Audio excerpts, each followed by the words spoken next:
TVN 24 news নেটওয়ার্কের নিয়মিত আয়োজন টিভিএন অ্যানালিসিস অনুষ্ঠান থেকে আপনাদের সবাইকে স্বাগত জানাচ্ছি আমি রানা আহমেদ।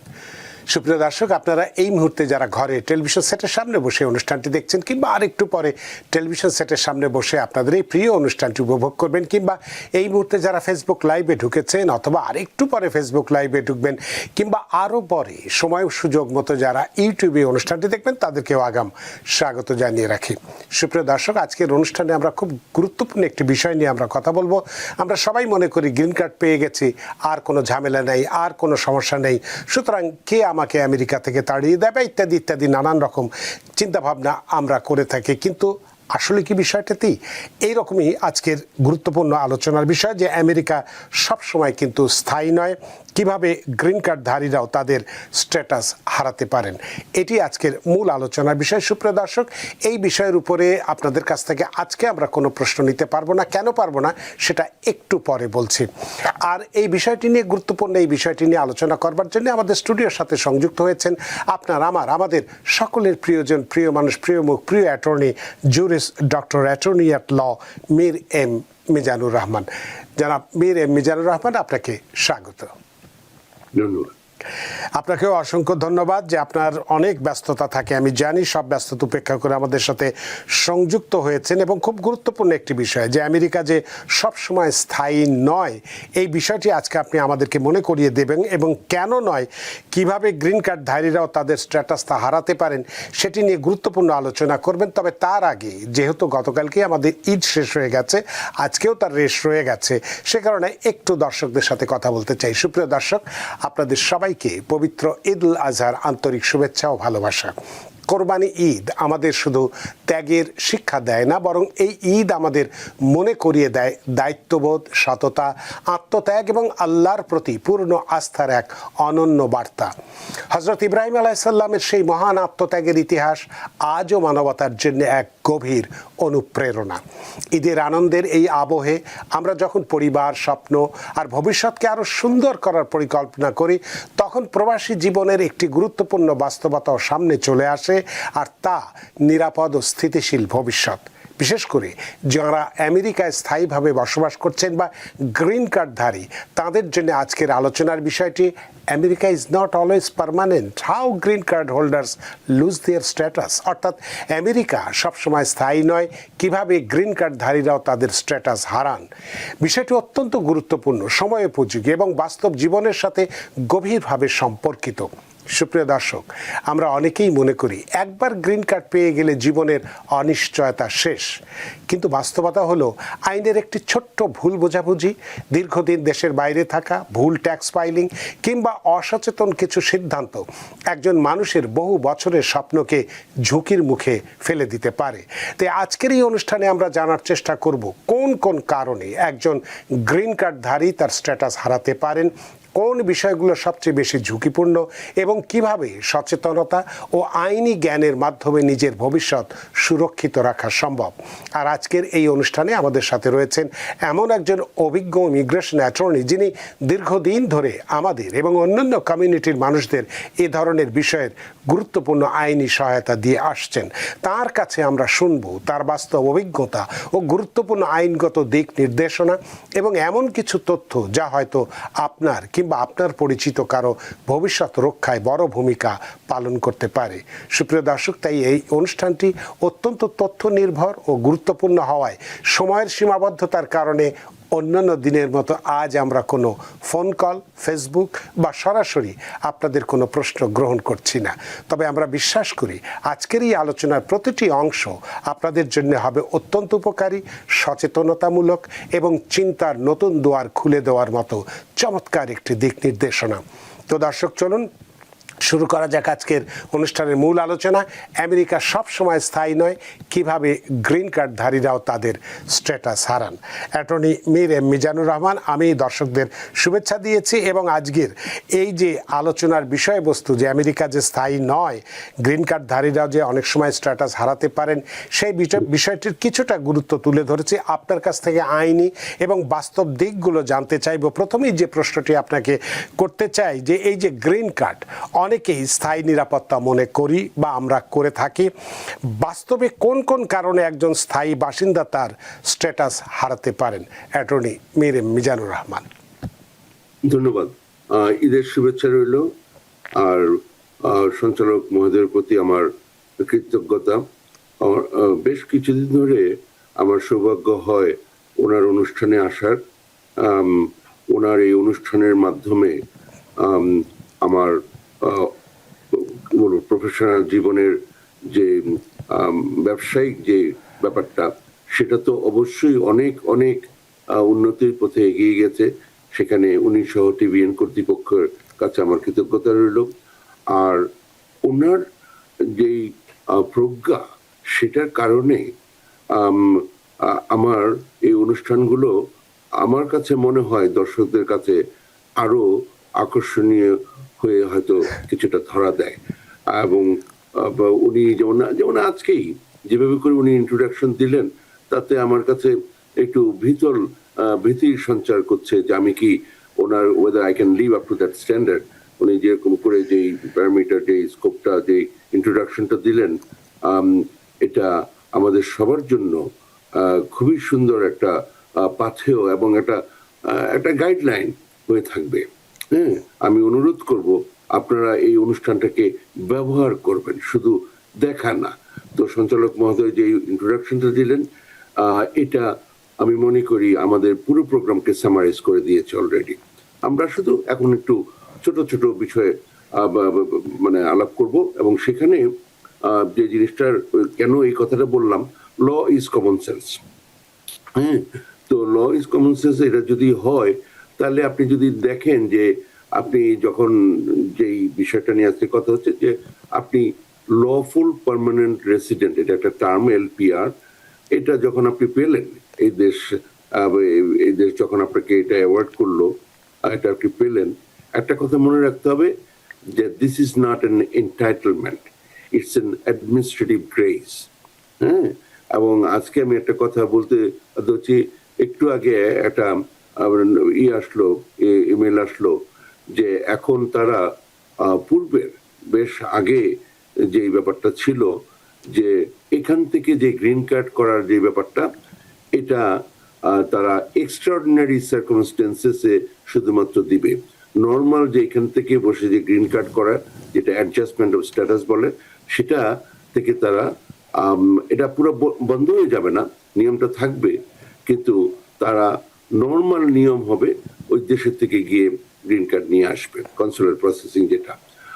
এটা অনেককে প্রলুব্ধ করে এখানে আসতে। অনেক আরো বিষয় আছে, সেটা আজকে হয়তো বিষয় না, কিন্তু এটুকু আমি শুধু বলবো যে এই ধরনের একটা আজকেই একটা এরকম একটা ঘটনা, মানে এরকম ঘোষণা আসলো গেল। আচ্ছা, তো এখন যে কথাটা বলা যে এটা পার্মানেন্ট রেসিডেন্স, মানে আপনি এখানে পার্মানেন্টলি থাকবেন। তো মানুষ যদি পার্মানেন্টলি এক জায়গায় থাকেও, ন্যাচারালি আপনি বেড়াতে যেতে পারেন। আপনি নিউ ইয়র্কে থাকেন, আপনি অ্যালাবামাতে আপনার বন্ধু আছে, আপনার আত্মীয় থাকে, সেখানে বেড়াতে যাবেন, ক্যালিফোর্নিয়াতে যাবেন, যে হয় ডিজনি ওয়ার্ল্ড বা ডিজনিল্যান্ড, দুটার একটা আর কি, ওটা দেখতে যাবেন, ক্যাটালিনা আইল্যান্ড দেখতে যাবেন, বিভিন্ন কিছু, সান ফ্রান্সিসকোতে যাবেন, বে এরিয়াতে যাবেন, সান ডিয়েগোতে ওখানে খুব ভালো একটা আছে, ওই যে কি যেন বলে, জু আছে খুব বিখ্যাত, সেগুলো দেখতে যাবেন। Nothing wrong in this. হ্যাঁ, কি আপনি শুধু আমেরিকার কথা বলছি কিনা, মানে ব্রাজিলে যাবেন, ইটালি যাবেন, কিন্তু সেটা বেড়াতে যাবেন। হ্যাঁ, কিন্তু আপনি এইখানে পার্মানেন্টলি থাকবেন, এই হচ্ছে সহজ ভাষায় কথাটা। তো যখনই এটার ব্যত্যয় ঘটবে, তখন আপনি নিজেই জানেন যে ওইটা আপনার যেই প্রতিজ্ঞাটা, যেটার বেসিসে আপনি এখানে থাকছেন, যে আপনি পার্মানেন্টলি থাকবেন বলে আপনার ইচ্ছাটা প্রকাশ করেছেন, হ্যাঁ, সেটার সাথে যাচ্ছে না, সাংঘর্ষিক। তো সুতরাং তখন যদি তারা মানে আমেরিকান গভর্নমেন্ট যদি মনে করে যে আপনার তো এখানে দেখা যাচ্ছে না কার্যক্রমে যে আপনি এখানে থাকতে চাচ্ছেন, তো ফলে আপনি এটা থাকলো না, এই গ্রিন কার্ডটা আমরা আরেকজনকে দেই, এই ধরনের একটা ভাব আর কি। তো ফলে এটা আমাদের মনে রাখতে হবে যে গ্রিন কার্ড মানে এই নয় যে এখানে শেষ কথা। আচ্ছা, তো সেখানে যাচ্ছি। তো সেটা কি, যে আপনি পার্মানেন্টলি এখানে থাকেন, যদি দেখা যায় যে আপনি মোটামুটি রেগুলার আপনি দেশে গিয়ে অন্য দেশে গিয়ে থাকছেন ওই এবং এটা যারা গ্রিন কার্ড আছে তারা জানে যে 1 বছরের বেশি থাকা যায় না পারমিশন ছাড়া। তো 1 বছর 12 মাস আপনি 11 মাস থেকে রেগুলার এখানে আসেন। তো এভাবে যদি করেন, আগেও এই নিয়ম ছিল, প্রত্যেকে জানে, যাদেরই গ্রিন কার্ড হয়েছিল প্রত্যেকে জানে, এখনো জানে, আগেও জানতো, কেয়ার করতো না, বিকজ কেউ এটাকে নিয়ে মাথা ব্যথা করতো না, মাথা ঘামাতো না। কিন্তু এখন মনে রাখবেন যে যারাই রেগুলারলি বাইরে দীর্ঘ সময় ধরে থাকবেন তাদের অসুবিধা হবে। আচ্ছা, প্রথমটা কি, হয়তো ওখানেই আপনাকে একটা ওয়ার্নিং দিল, এরকম হয়েছে, রেগুলারলি হচ্ছে। তারপর আরেকটা হতে পারে, আপনাকে একজন এসকর্ট করে নিয়ে একটা রুমে নিয়ে গেল, সেকেন্ডারি ইন্সপেকশন। সেখানে গিয়ে আপনার কি হবে তার থেকে বড় কথা, দেখবেন 2-1 জনকে আবার ওই যে চেয়ারের সাথে শিকল দিয়ে বেঁধে রেখেছে। এখন যদি এটা দেখেন, বাইরে আপনার স্পাউস, বাচ্চারা, বাবা মা, আত্মীয় স্বজন, বন্ধু বান্ধব ওয়েট করছে, হ্যাঁ, গাড়ি নিয়ে আসছে, ফুলও হয়তো নিয়ে আসছে, আপনি বাইরে থেকে আসছেন, হ্যাঁ, এদিকে আবার হয়তো একটু স্ন্যাক্সও নিয়ে আসছে, আপনি কি না কি খেয়েছেন বিমানে, এখন একটু খাবেন, পানীয় খাবেন। ওমা, এর মধ্যে আপনি এখানে বসে আছেন, দেখতেছেন অমুক এক ভদ্রলোককে, হ্যাঁ, চিনেন কি না চিনেন তাদের ম্যাটার, বাঙালি হইতে পারে, নন বাঙালি হইতে পারে, চেয়ারে বেঁধে রেখেছে তাকে। তা আপনি ভাবলেন আপনাকেও নাকি এরপরে বাঁধে। হ্যাঁ, তো যাই হোক, তো এইভাবে করে যদি এইটুক শুধু দেখেন, এই এত ঘন্টা জার্নির পরে আপনার অবস্থাটা কি হতে পারে আপনি নিজেই বুঝতে পারতেছেন। আর এটা যদি ধরেন অনেকেরই এরকম হয়, বৃদ্ধ বাবা মা এরকম করে আসতেছে, ওনাদের কি অবস্থা হবে বুঝতেই পারেন। তখন যেটা হয়, অনেককেই মিসলিড করে, ডিসিভ করে বিভিন্ন কাগজপত্রে সাইন করিয়ে নেয়, আর তারাও ভাবে যে বাবা তাড়াতাড়ি সাইনটা করে আমি এখান থেকে উদ্ধার হই। এই যে এগুলো করলো, এটা দেখা গেল হয়তো আপনি গ্রিন কার্ডটা উইথড্র করে দিয়েছেন, ওই সাইন করেছেন, ভলান্টারিলি আপনি চলে যাবেন, ঠিক করেছেন, যে কি অসম্মানের ব্যাপারে এই দেশে এসে আমি বাংলাদেশে অত বড় একজন অফিসার ছিলাম, আমাকে বলে এত বড় সাহস, হ্যাঁ, গেল আপনি সাইন করে দিয়ে দিলেন। বা আপনি বললেন যে ঠিক আছে আপনি ওই ভিজিট ভিসা পাবেন, এমন ভাবে বললো যে মনে আপনি ভিজিট ভিসা পেয়ে গেছেন, হ্যাঁ, যে আপনি রেগুলারলি আসতে যেতে পারবেন, আপনি করে ফেলেন, কি জানি বলে গ্রিন কার্ড আপনার থাকার দরকার না, আপনি বললেন এটা ভালো। আচ্ছা, সেইখানে অ্যাকচুয়ালি আপনাকে ভিজিট ভিসা তারা দিতে পারে না, দেয় না, আপনাকে ওইটা দিয়ে 6 মাস হয়তো ভিজিটে থাকবেন, এটা ভিতরে রাখলো। তারপর আপনি যখন যাবেন, এরপরে আসলে আবার ভিজিট ভিসার জন্য আমেরিকান এম্বাসিতে যেতে হবে। তো সবকিছু মিলিয়ে মোট কথা হচ্ছে, আপনার যদি গ্রিন কার্ড কোনো এক সময় যদি আপনার আসার সময় না হয়ে যায়, তাহলে আপনি অবাক হওয়ার কিছু থাকবে না আপনার জন্য, এটা মনে রাখবেন।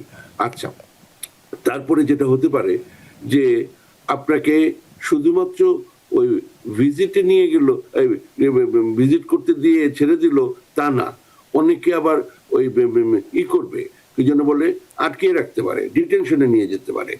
আবার অনেকে এমন সব কাগজপত্র দিবে যেটা যেন উনি এসে ফেলে না দেয়। এটা বহু মানুষই এগুলা আগে তো করতোই, জেনে করতো না জেনে করতো। সেটা হচ্ছে আপনি জানবেন যে আপনাকে উল্টা কোর্টে পাঠালো, মানে আপনি ডিপোর্টেশন প্রসিডিংসে আপনাকে নিয়ে গেল, যেটাকে এখন বলে রিমুভাল প্রসিডিংস। হ্যাঁ, কেন, সেগুলো আরো বিভিন্ন ব্যাপার সময়ের ব্যাপার আছে। তো আমি আগে ইন জেনারেল কি কি সমস্যা হতে পারে মোট কথা। তাহলে সেক্ষেত্রে আপনাকে আরো কিছু প্রশ্ন আমি একবারই করে রাখি, তাহলে আপনার জন্য সুবিধা হবে উত্তর দিতে, যে কোন ধরনের অপরাধ বা ক্রিমিনাল রেকর্ড একজন গ্রিন কার্ড হোল্ডারের জন্য সবচেয়ে বড় ঝুঁকি তৈরি করতে পারে? সোশ্যাল মিডিয়ায় রাজনৈতিক মন্তব্য, ভুল তথ্য, বিতর্কিত পোস্ট, এইসবগুলো কি কখনো ইমিগ্রেশন স্ট্যাটাসকে প্রভাবিত করে কিনা? এবং যেটা আপনি একটু আগে বলছেন সেকেন্ডারি ইন্সপেকশন, বিমানবন্দরে বা এয়ারপোর্টে একজন আসার সময় কোন পরিস্থিতিতে সিবিপি অফিসার একজন গ্রিন কার্ডধারীকে অতিরিক্ত জিজ্ঞাসাবাদ বা এই যে সেকেন্ডারি ইন্সপেকশনে নিতে পারেন? এই 4টা প্রশ্ন একবারেই আপনাকে করে দিলাম যাতে আপনি নিরবচ্ছিন্নভাবে আলোচনা করতে পারেন। অ্যাটর্নি মীর মিজান।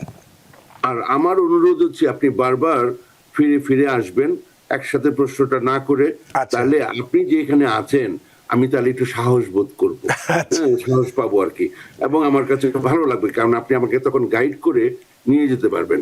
এত সুন্দর একটা পাঞ্জাবি পরেছেন, আমার ওই অনুযায়ী এরকম পড়া হলো না বলে আমি লজ্জিত, খুব সুন্দর লাগছে আপনাকে গেল।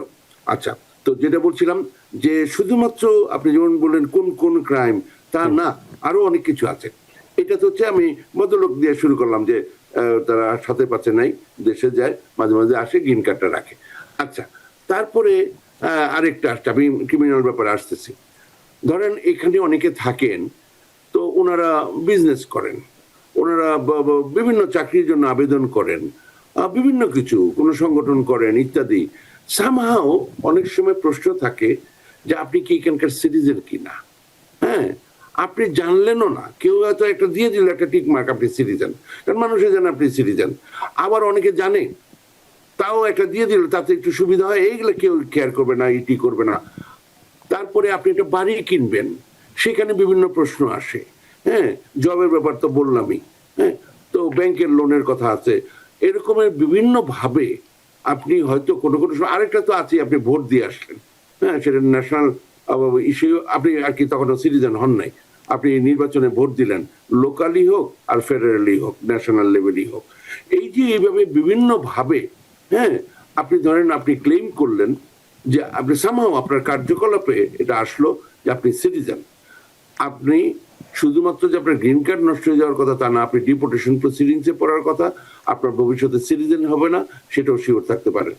এই যে ঘটনাগুলো, এগুলো যদি একটু চেক করে আপনার সোশ্যাল সিকিউরিটি দিয়ে বা এলিয়ান নাম্বার দিয়ে, তাহলে এগুলো বের করা কোনো ডিফিকাল্ট কিছু না। আপনি মানে কয়বার ভেবে নেবেন সেটা আপনিই বুঝবেন, কোন একটা জিনিস এগুলো করতে নিলে। আপনার নামে গিয়ে কোনো একজন আপনার শুভাকাঙ্ক্ষী, হ্যাঁ, হয়তো একটা কিছু ফাইল করে দিয়েছে, আপনি জানলেনও না, আপনি শুধু সাইনটা করে দিয়ে দিলেন, ওখানে দেখানো হচ্ছে আপনি সামহাও আপনি ক্লেম করলেন আপনি সিটিজেনশিপ। এটা খুব বিশেষ করে এই জিনিসটা হয়।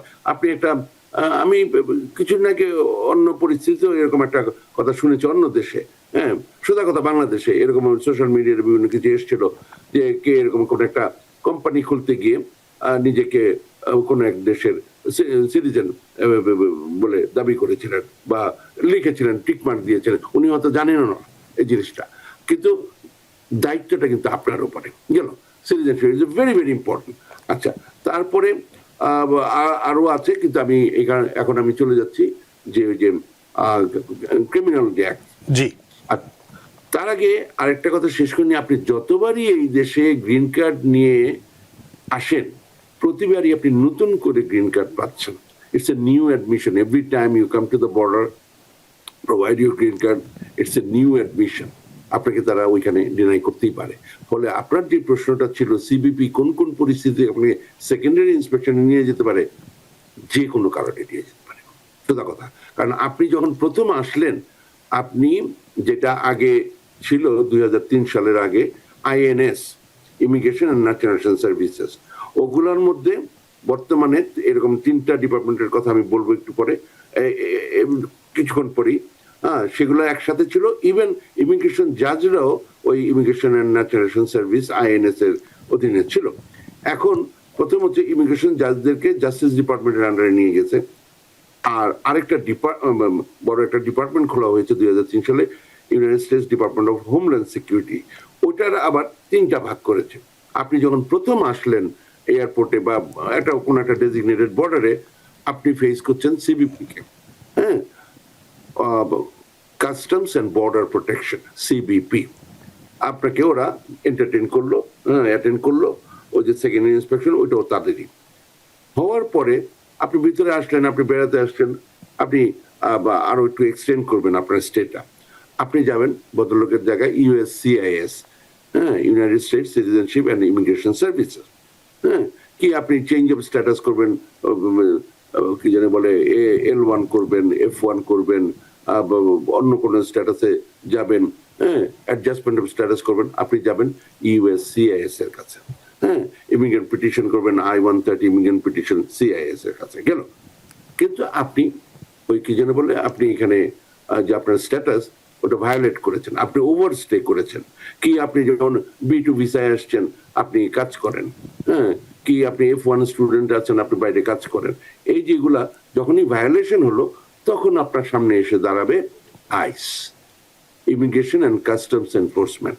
তো ফলে ওই যে সিবিপির কথা যেটা বললাম, ওটার কারণে আমি পুরো ব্যাপারটাকে একটা ওভারভিউ দিয়ে নিলাম।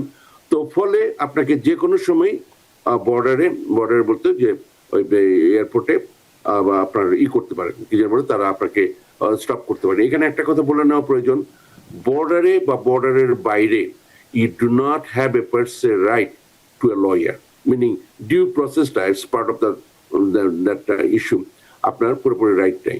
আপনি হয়তো ওখানে বিপদে পড়ছেন, আপনার কাছে সেলফোন আছে, আপনি একটা লয়ারকে ফোন করলেন, হ্যাঁ, তারপরে সে হয়তো রাজিও হলো, আর এদিকে তো তারপরে টাকা পয়সাও দিলেন, ইয়াদের হলো সে ঢুকতেই পারলো না। আপনি বলছেন এই বোধহয় বাঙালি দেখে ঢুকতে পারেনি, হ্যাঁ, তারপর আপনি আরো লয়ার তৈরি করেন, এক সাদা চামড়া, সে গিয়ে তার সাথে কথা। কি ব্যাপার, ঘটনা যেটা ঘটলো, এয়ারপোর্টে ওনার যাওয়ারই উচিত হয়নি, ওইখানে উনি যেতেও পারেন না, আপনিও পান না, কিন্তু ওই যে উনি যান না, এরপরে আরেক লয়ার খুঁজতে খুঁজতে আপনাকে ততক্ষণে ডিটেনশনে নিয়ে গেছেন। সেখানে আবার রাত 2টা হোক 4টা হোক যতটা বাজে, সেখানে লয়ার যেতে পারে যে কোনো সময়, হ্যাঁ। তো বাই দ্যাট টাইম অন্য লয়ার নিয়ে নিয়েছে, সে গিয়েছে, তখন হয়তো ভাবলো এই বাঙালি বলে কিছু হয় না, এই না সেটা, এটা না। ব্যাপারটা হচ্ছে ওই লয়ারই জানা উচিত তার ওইখানে যাওয়ার চেষ্টাই করা ঠিক হয় নাই, ওইখান থেকে তার টাকা পয়সা নেওয়া ঠিক হয় নাই যে আমি ওইখানে যাব, হ্যাঁ, ডিটেনশনে যাবে, সেখান থেকে তারপরে তাকে বের করার জন্য কি কোর্টে রিপ্রেজেন্ট করার জন্য সেগুলো করবে, সেটা ফাইন, আপনিও আশা করবেন না। আর যারা যারা এগুলা এরকম অতি উৎসাহ নিয়ে ওখানে যাবে, দেখাই দিবে, ওখান থেকে ছাড়াইয়া নিয়ে আসিবে, ওই সমস্ত জিনিস যেন দুঃস্বপ্ন টস্বপ্ন না থাকে, আমি অন্তত করি না আর কি, সোজা কথা। ও মানে গেল, বা ওই যে এমবেসিতে মানে বর্ডার বা বর্ডারের বাইরে, এটা একটু কাইন্ডলি মনে রাখবেন, এগুলো কথা। তো গেল লিমিটেড। আচ্ছা, তো এখন আসি ক্রিমিনাল ব্যাপারে। কিন্তু আবার ওই আরেকটা কথাই, আপনি এখানে ইলিগালি বর্ডার দিয়ে এসেছেন, ভিজিট বিষয়ে ওভারস্টে করেছেন, what ever it is, even green card আছে আপনাদের, আমাদের সবার কমন নাম, যাদের আর কি অবস্থা আছে, যারা সিটিজেন হন নাই, এলিয়েন, এখন ভদ্র ভাষায় নন সিটিজেন বলে, সব এক কাতারে। সুতরাং এই যে গ্রিন কার্ড আছে, সেই জন্য আপনি এখনো পুরোপুরি পৌরোহিত্য মানে বা ব্রাহ্মণ যে ব্যাপারটা, ওটা হয় নাই, এটা মনে রাখতে হবে আর কি, এটাকে রক্ষা করতে হবে। এখন ফাইনাল যেটা আমার প্রতি আদেশ, ক্রিমিনাল কি ইস্যু আছে। আচ্ছা, সোজা কথা, মানে ক্রিমিনাল রেকর্ডে কিভাবে একজন গ্রিন কার্ড হোল্ডারের সবচেয়ে বড় ঝুঁকি তৈরি করতে পারে সেটা।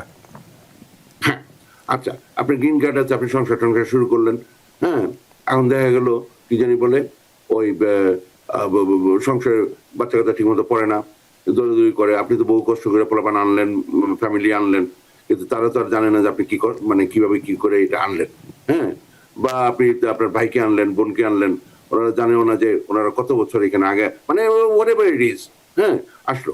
তো সেইখানে মনোমালিন্য হতে পারে, সেখানে একটা দুইটা তর্কের মধ্যে আপনার সমস্যা হয়ে যেতে পারে, হ্যাঁ, পুলিশ কল করা হইতে পারে, সেখানে নিয়ে যাবে, মিনিমাম যেটা হয় অর্ডার অফ প্রোটেকশন হয়, হ্যাঁ। তো এই যে বিষয়টা, তো এগুলোর কারণে, হ্যাঁ, আপনার বিভিন্ন সমস্যা হতে পারে। আমি এখন আরো স্পেসিফিক বলি, সোজা ভাষায়, এমন কোনো অপরাধে যদি আপনি চার্জড হন যেটার জন্য অ্যাকচুয়ালি আপনি কনভিক্টেড হন নাই, কিন্তু তার সাজা 1 বছর বা তার বেশি হতে পারে, সেটাকে তারা বলতেছে অ্যাগ্রাভেটেড ফেলনি। নর্মাল ফেলনির বাইরেও অ্যাগ্রাভেটেড ফেলনির নাম দিয়া বহু মিসডেমিনার কেসকেও তারা ডিপোর্টেবল অফেন্স করে ফেলছে। মানে when it comes to immigration, যেমন আপনি আর্টিকেল 3 কোড যেগুলো আছে, রেগুলার কোড, যেটা সুপ্রিম কোর্ট, ডিস্ট্রিক্ট কোর্ট এবং যেগুলো রেগুলার কোর্ট কাছারি আর কি, সেখানে আপনাকে ট্রায়ালের সময় জিজ্ঞেস করা যায় না have you ever been arrested, আপনি কনভিক্টেড কিনা সেটা জিজ্ঞেস করা যায়। অ্যারেস্ট অনেক ভুল কারণেও হইতে পারে, এই জন্য ইভেন উল্টা আপনি পয়সা পাইতে পারেন, মানে ড্যামেজ সিটিকে সু করে আপনি পয়সাও পেতে পারেন। আচ্ছা, কিন্তু হ্যাঁ, আপনি কনভিক্টেড হয়েছে কিনা এটা জিজ্ঞেস করা, কিন্তু সিটিজেন হওয়ার আগ পর্যন্ত আপনাকে জিজ্ঞেস করা যায় have you ever been arrested. এবং কেউ যদি ভাবে এটা 7 বছর থাকে, 3 বছর থাকে, 2 বছর থাকে, আমাদের বলছে সিল হয়ে গেছে, এগুলা কাইন্ডলি মাথা থেকে বাদ দেন। আপনি যদি কখনো কোনো একটা আচর থেকে থাকে ল অ্যান্ড অর্ডার সিচুয়েশনে, আপনাকে এটা বলতে হবে, ব্যাখ্যা করতে হবে এবং জানতে হবে এটা যায়নি, এই হলো কথা। অনেকে আরেকটা জিনিস ভুল করে, যেমন আমার ক্লায়েন্ট ছোট বয়সে 17 বছর বয়সে আলবেনিতে এক বেসিসের সামনে বন্ধুরা বেড ধরলো, আমি ভিতরে গিয়ে একটা জ্যাকেট চুরি করে নিয়ে আসবো, হ্যাঁ, কেউ ধরতে পারবো না আমাকে, এবং তাহলে তোমরা কত দিবা, তারা 10 টাকা দিবে বললো, সেও গেল এবং সে 10 টাকা পাইছে। আবার গেছে, লোভ বেড়ে গেলে, হ্যাঁ, লোভের হাত ক্রমেই বাড়ে, আবার গেছে যে আরো 10 টাকা পাবে, এইবার ধরা পড়ছে, তো তাকে ধরে নিয়ে গেছে থানায়, তারপরে ওই কত 50 টাকা না 100 টাকা দেয় সে ছাড়া পেয়েছে, সেই ভাবছে তার শেষ, এখন 15 বছর পরে এখন সে গ্রিন কার্ড করতে গিয়ে দেখে তার নামে অ্যারেস্ট ওয়ারেন্ট আছে। ঘটনা হলো, একবার যদি পুলিশ এরকম ধরে, তখন যেটা হয়, আপনাকে হয় বেঁধে নিয়ে যাবে, আর না হয় ওই যে ডিএটি, হ্যাঁ, ডেস্ক অ্যাপিয়ারেন্স টিকেট, মানে ওইভাবে দিয়ে আপনাকে কোর্টে যেতে হবে আর কি। আপনি যদি ভাবেন এখানে শেষ হয়ে গেছে গা, হ্যাঁ, আর কিছু করলেন না, তখন ওই যে কোর্ট ডেট থাকবে, তখন যদি আপনি না হাজির থাকেন, তখন আপনার নামে বেঞ্চ ওয়ারেন্ট হয়ে যাবে। যাও, এগুলা আর কি ভালো জিনিস না। তো এই সমস্ত বিভিন্ন কারণে, আবার হয়তো ছোট ছোট অপরাধ করেছেন, কিন্তু একটা না, দুইটা, তখন ওই এগ্রিগেশনে দেখা যায় যে আপনার এমন সব অপরাধের মধ্যে আপনি ডেফিনেশনে পড়ে যাবেন, হ্যাঁ, এগুলোর একটা চার্ট আছে, হ্যাঁ, তাতে করে দেখা যায় আপনি যতই আপনার ওই যে কি জানে বলে, আর ডিসমিসাল মানে কি, এটা বিভিন্ন ভাবে ডিসমিস করা যায়, বা লোয়ার করা যায়, তো বা ইভেন এমন সব মানে ভায়োলেশন আছে যেটাকে আমরা এমন ভাবে নামে নিয়ে আসার চেষ্টা করি এবং অনেক সময় সাকসেসফুল হই। সেটা হচ্ছে যাতে করে ফর্মালি বলতে না হয় যে আমি কোনো ক্রাইম করেছি, এটা হলো নর্মাল জীবনে। কিন্তু ওই যে ইমিগ্রেশন, সেখানে আবার অন্য কিছু, যেমন অনেকে আজকাল খুব খুশি মারিজুয়ানা না জানি কি এগুলো আছে, অনেক কিছু আছে, এগুলো নাকি লিগ্যাল হয়ে গেছে। আপনার ক্ষেত্রে না, সোজা কথা, খুব সাবধানে থাকবেন। হ্যাঁ, তো ফলে এইভাবে করে, মানে এখন ধরেন প্রতিটা ধাপের ওগুলো আমি বলবো না, কিন্তু ওই যে বললাম যেটা এমন কোনো violation, law and order situation, যার ফলে আপনার 1 বছর বা তার বেশি জেল হতে পারে, অ্যাকচুয়ালি হয় নাই, তারপরেও আপনাকে ডিপোর্টেশন প্রসিডিংসে নেওয়া যায়, মনে রাখবেন। এবং এগ্রিভেটেড ফেলোনি অফেন্সে আপনি যদি কনভিক্টেড থাকেন, আপনার গ্রিন কার্ড নষ্ট হয়ে যাবে। হ্যাঁ, কারণ এর মধ্যেও বের করে আনা যায়। হ্যাঁ, যেমন ক্যান্সেলেশন অফ রিমুভাল, অনেকের নাম শুনেছেন, 10 বছর এখানে থাকলে বা টাকা থাকলে, মানে অনেক অনেক কিছু শুনেছেন। গ্রিন কার্ড হোল্ডারদের এরকম ক্যান্সেলেশন অফ রিমুভাল আছে, কিন্তু সেটার মানে স্ট্রিনজেন্ট সিচুয়েশন আছে। সুতরাং একটু সাবধানে থাকতে হবে। আমি কি আপাতত আপনি প্রথমটা একটু ব্যাখ্যা করেছেন, ক্রিমিনাল রেকর্ডটাও বলেছেন, সিপিবির অফিসাররা কেন অনেক সময় সেকেন্ডারি ইন্সপেকশনে নেয় সেটাও বলেছেন। আরেকটি যে প্রশ্ন আপনার কাছে ছিল, যে এখন যেহেতু তথ্য প্রযুক্তির যুগ, তথ্য প্রযুক্তি আমাদের হাতের মুঠোর মধ্যে আছে, সুতরাং আমরা মনে করি এটা তো আমার হাতেই আছে, আমি যা খুশি তাই বলতে পারি। বিশেষ করে সোশ্যাল মিডিয়ার কথা আমি বলছি। তো এই সোশ্যাল মিডিয়ায় যদি রাজনৈতিক মন্তব্য হোক বা ভুল কোনো তথ্য বা বিতর্কিত কোনো পোস্ট যদি হয়, এইসব ক্ষেত্রে কখনো কি ইমিগ্রেশন স্ট্যাটাসকে প্রভাবিত করতে পারে? 100%। কিভাবে তাহলে?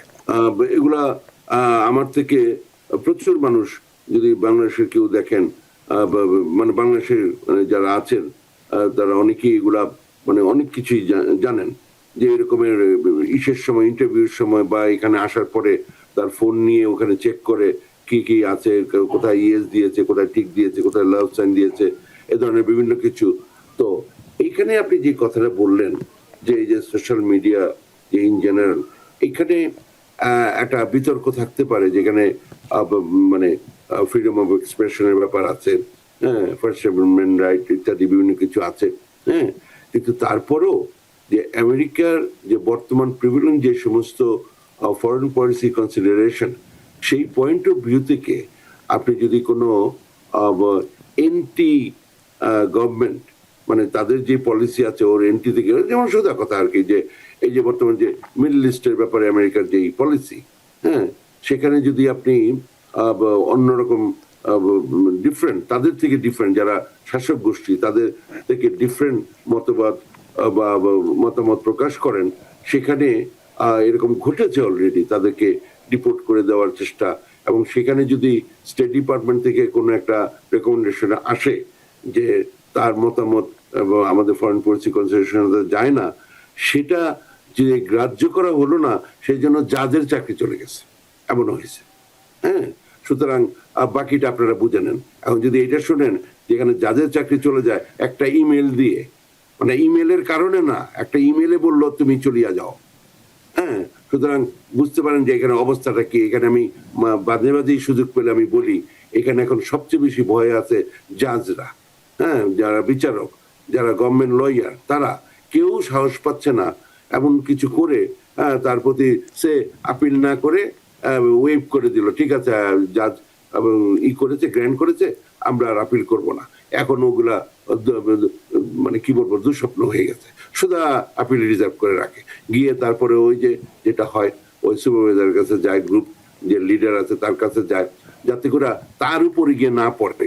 হ্যাঁ, মানে প্রত্যেককে, ইভেন আপনি একটা অ্যাপ্লিকেশন করেছেন, এখন যদি অ্যাপ্লিকেশনটা একদম 100% প্রপার না হয়, একদম প্রথম যখন আপনি ফাইল করেছেন, হ্যাঁ, সংক্ষেপে কোন রকমে দিয়ে দিলেন, হ্যাঁ, বা দিয়ে দিলেন সি অ্যাটাচ স্টেটমেন্ট, এই জাতীয় কথাবার্তা দিলেও এখন প্রি টার্মিট করার যেই একটা ব্যবস্থা আছে সেটা করে ফেলে। তার মানে আপনার সামনে আর কিছু নাই। তো ফলে এগুলা থেকে খুবই সাবধান। পুরো অ্যাপ্লিকেশন, যেই অ্যাপ্লিকেশনই করেন, প্রপার ভাবে যদি আপনি সাবমিট না করেন সেটা বাদ হয়ে যাবে, এবং বাদ হয়ে গেলে আপনার সামনে যদি আর কিছু না থাকে তাহলে কিন্তু আপনি ডিপোর্টেড হয়ে যাবেন। হ্যাঁ, কিছু করার থাকবে না। তো হ্যাঁ, আপিল আছে, আপিল করবেন। হ্যাঁ, এখন সেটা আপনি বুঝবেন যে আপনি আপিলে যাবেন না তার আগেই সাবধান থাকবেন। এটা হচ্ছে কথা। আপনি যদি আরেকটা প্রশ্ন করেন। আর একটা প্রশ্ন হচ্ছে যে আপনি আলোচনায় একবার শব্দটা ব্যবহার করেছিলেন ট্যাক্স ফাইল নিয়ে, তো আপনার কাছে আমি জানতে চাই যে অনেকেই ট্যাক্স ঠিক মতো ফাইল করেন না বা নন রেসিডেন্ট হিসেবে ট্যাক্স ফাইলটা করে থাকেন, তো এটি কি গ্রিন কার্ড স্ট্যাটাসের জন্য বিপজ্জনক হতে পারে, বা কি গ্রিন কার্ড সেক্ষেত্রেও কি স্ট্যাটাসটা হারিয়ে যেতে পারে কি? আপনি তো নিজেই বললেন নন রেসিডেন্ট হিসাবে ট্যাক্স ফাইল করলেন। হ্যাঁ, মানে when it comes to tax we don't talk। আমরা সাধারণত আমরা চাই যে অ্যাকাউন্টিং স্পেশালিস্ট যারা, তারা এই ব্যাপারে প্রফেশনাল যারা, ওনারা ওনাদের কাছে আপনারা গিয়ে ওই ব্যাপারে জানবেন। আচ্ছা, কিন্তু আপনি যদি ওই যে নিজে থেকেই বললেন যে একজন পার্মানেন্ট রেসিডেন্ট এখানে ফাইল করতেছেন ওভাবে করে, তখন ওইটা অন ইটস ফেস একটা রেড ফ্ল্যাগের জন্ম দেবে। তারপর আপনার কি কারণে করছেন, কি ব্যাপার, আপনার কি পরিমাণ পারমিশন আছে, সেই ব্যাপারে আমি আর না গেলাম। কিন্তু কথাটা হচ্ছে যে আমি এটা প্রথমে বলতে চাবো, আপনি যতদিন ধরে এই দেশে আছেন, যতদিন ধরে আপনার যেন প্রতি বছরের ট্যাক্স রিটার্ন ফাইল করা থাকে। আপনি এখানে কাজ করবেন, ট্যাক্স দিবেন, ট্যাক্স ফাইল করা থাকবে। এটা একটা বেসিক আপনার কাছে চাওয়া আমেরিকার। এটা না হলে আপনি ভালো মানুষ না। কারণ যে কোনো ইমিগ্রেশন বেনিফিট পেতে গেলে এই যে টার্মটা আমি বললাম এটা স্যাটিসফাই করতে হয়। সেটা কি? Person of good moral character, ওইটার এটা একটা ব্যাপার। আচ্ছা, আর কিছু জিনিস আমি আবার একটু ফিরে যাই। ওই যে দেশে গেলেন বেড়াতে বা রেগুলার যান, সেখানে যখন আপনি ফিরে আসবেন, হ্যাঁ, অনেকেই আছে ঘন ঘন যান বিজনেস পারপাসে যান, কি মানে মাকে দেখতে গেলেন, ফাইন। কিন্তু কথাটা হচ্ছে, বা ধরেন একটু দেরি হয়ে গেল, তখন কি করবেন? হ্যাঁ, আপনারা এরকমের, আমি এই ব্যাপারে প্রচুর আজকাল কনসালটেশন করি। হ্যাঁ, সেটা হচ্ছে আপনার যে এইখানে পার্মানেন্ট রেসিডেন্সটা, সেটা যে আপনি অ্যাবান্ডন করে দিয়ে চলে যান নাই, সেটা প্রুভ করার দায়িত্ব আপনার। যেমন আপনার একটা বাসা ছিল, বাসাটা এখনো আছে, লিজটা আছে, কি বাড়িটা আছে। হ্যাঁ, আচ্ছা, আপনার এইখানে ফ্যামিলি মেম্বাররা আছে, তো তারপরে আপনার ব্যাংক অ্যাকাউন্টটা আছে, ওটা ক্লোজ করে দিয়ে যাবেন না আপনি। আর ব্যাংক অ্যাকাউন্ট একটা খুলে 200 টাকা রেখে বা এটাই রেখে দিলেন, ব্যাংক অ্যাকাউন্ট তো আছে। যত ট্রানজ্যাকশন আছে সব এই ব্যাংক অ্যাকাউন্টের মাধ্যমে যেন হয়। মানে এটার জন্য মনে, আপনিও যেমন এটা যে কারণে করলেন, ওনারাও কিন্তু এগুলো বুঝে, সোজা কথা। হ্যাঁ, এই যে যেমন আজকেই একটা কাগজ পেলাম, বিভিন্ন ধরনের স্কুলের মাধ্যমে এখানে F1 স্ট্যাটাস নেওয়া যায়, ভালো কথা। আমরা তো নর্মালি জানি BA-MA পাস করতে আসে ছাত্রছাত্রীরা, এনে পড়তে আসে F1, কিন্তু আরো অনেক ধরনের অর্গানাইজেশন আছে, হ্যাঁ, তারা মানুষকে হেল্প করছে এবং তারাও এখানে গুরুত্বপূর্ণ একটা বিষয়ে পড়াশোনা করে, এটা ভালো জিনিস। কিন্তু এগুলার মাধ্যমে অনেকে ওই স্ট্যাটাসটা রাখার যে একটা ব্যাপার থাকে সেটা করতে নেয়। এগুলা যেমন ওনারা জানে, আমরা জানি, আবার গভর্নমেন্টও জানে। হ্যাঁ, আর আমরা তো সবই ওই বাইরের লোক এখানে। হ্যাঁ, এক জেনারেশনের আগে আর এক জেনারেশনের পরে, তো ওইখানে তো প্রচুর লোক কাজ করে, ওরা জানে। তো এমন সব রিকোয়েস্ট ফর এভিডেন্স বা এমন সব কিছু চেয়ে বসে। হ্যাঁ, আর বয়লার প্লেট ল্যাঙ্গুয়েজ তো আছেই। হ্যাঁ, ইভেন L1, হ্যাঁ, দেখা গেল রেগুলার একটা মেশিন হয়ে গেছে। আসে 1 বছর পরে, তারপরে গ্রিন কার্ডের অ্যাপ্লাই করে দেয়, গ্রিন কার্ড হলো, তারপর আর ওই লোক আর নাই, আবার একজনকে এলো বানান। এইভাবে করে তারা কিন্তু আবার দেখে, তারা অডিট হয়। আপনি যেমন আরেকটা ছোট্ট জিনিস, আপনি কত টাকা দিয়ে বেশি দিলে নাকি আইআরএস এর রিপোর্ট হয়, আপনি অত দিলেন না, তার থেকে 2 টাকা কম করে দিয়ে প্রত্যেক দিন ওইভাবে করে দিচ্ছে, ওইটাও ধরে। সুতরাং আপনি যে ভাববেন যে আপনি তো ওই পর্যায়ে যান নাই, তাহলে আর ধরবে না, তাও ঠিক না। এখানে কোনো একটা রাষ্ট্রের গভর্নর ধরা পড়ে গেলেন মানে মানে নৈতিক স্খলনের কারণে, কারণ ওইখানে একটা চেক নিয়ে একটা ব্যাংক একটা রেজ করে ফেললো।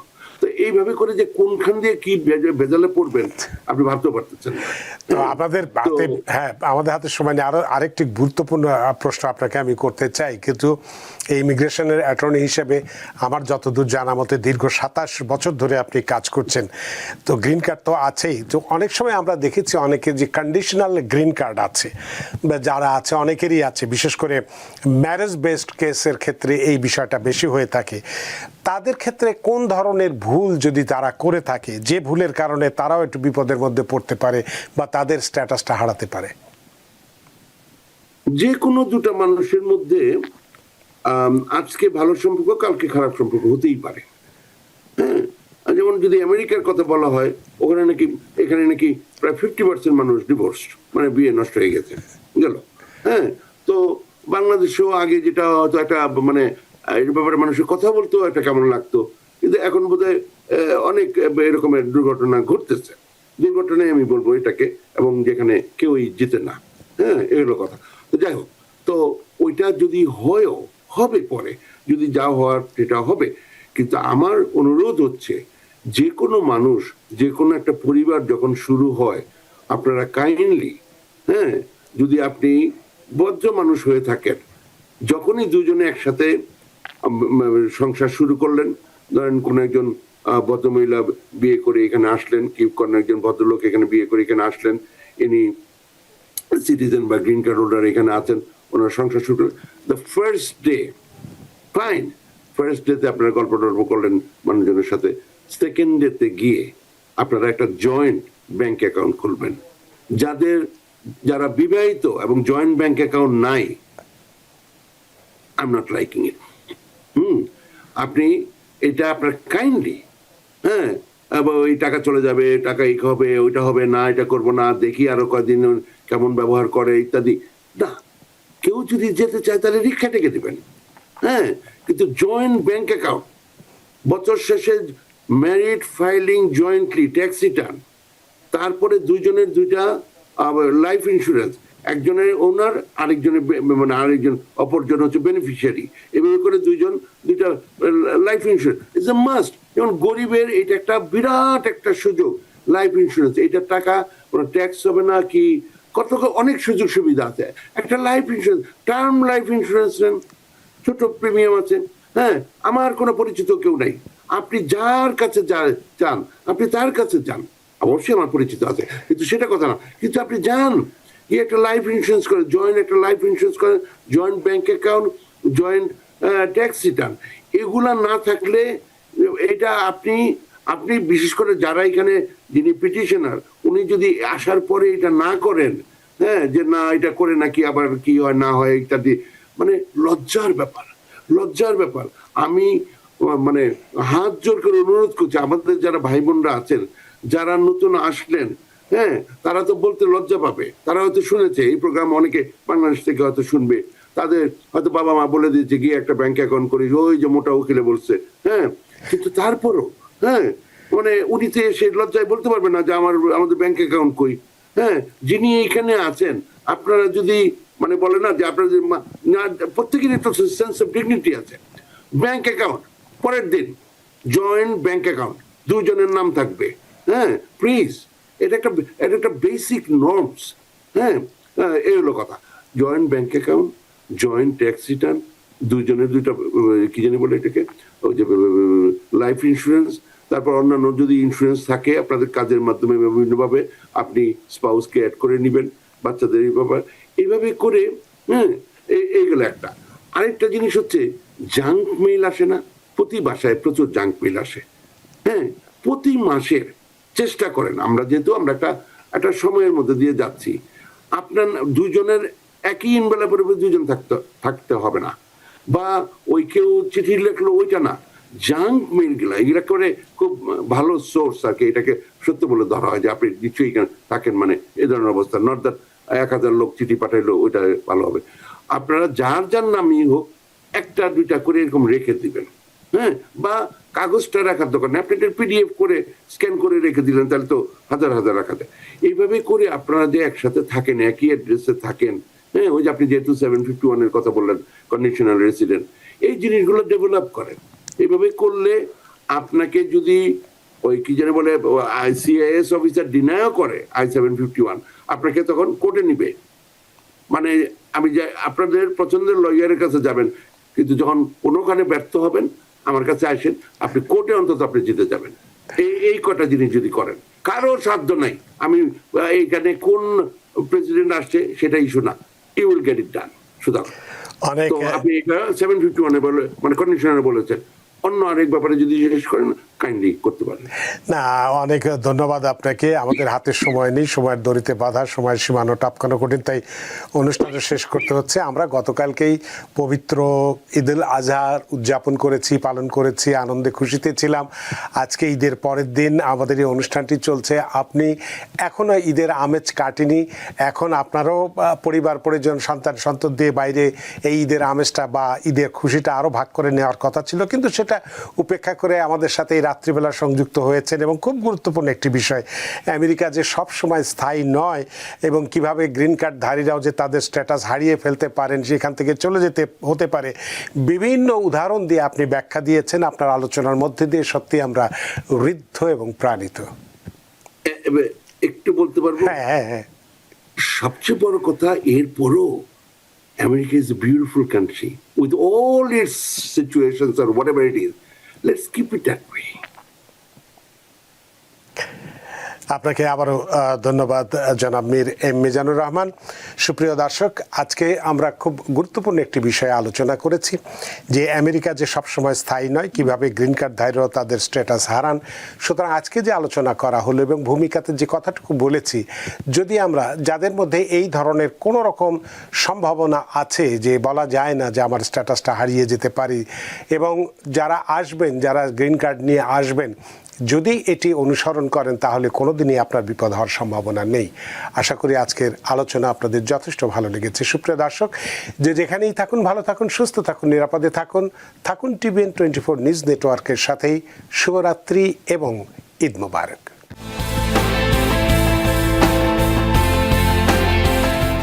TVN 24 টেলিভিশন দেখতে আজই কল করুন 7187776556। লগ ইন করুন www.totalcablebd.com। নিউ ইয়র্ক থেকে সম্প্রচারিত TVN 24 টেলিভিশন বিশ্বজুড়ে বাঙালির কণ্ঠস্বর।